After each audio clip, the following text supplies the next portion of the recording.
अस्सलामुअलैकुम प्यारे व्यूअर्स, कैसे हो। आपका मेज़बान आसिफ हाज़िर खिदमत है। और आज आप लोग को जो मैं दिखाने जा रहा हूँ, जिस जड़ी बूटी की पहचान करवाने जा रहा हूँ, उसके ख़ास बताने जा रहा हूँ, वो भिंडी तोरी भी बोला जाता है, लेडी फिंगर भी बोला जाता है।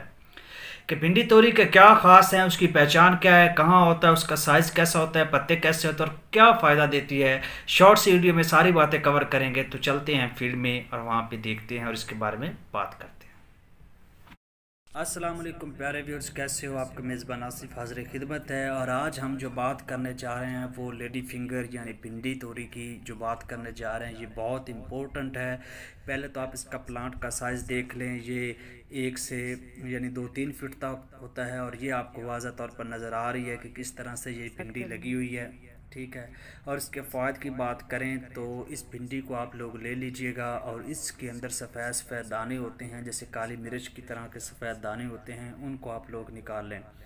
अब वो लोग जो सूरत अनजाल के मरीज़ हैं या जिनकी मनी जो है वो बहुत पतली हो चुकी है, या जो बिल्कुल जो रकीक हो चुके हैं, तो सूरत अनजाल और सुजाक के मरीज़ों के लिए, जरियान और एहतलाम के मरीज़ों के लिए इनके दानों का इस्तेमाल किया जाए। इसमें भिंडी में से निकाल के सुबह के टाइम ये बहुत लेसदार और मुगल्लज़ होती है और इसका इस्तेमाल किया जाए तो ये मर्ज़ बिल्कुल ख़त्म हो जाएगी और ये 7-8 दिन ही इनफ होता है।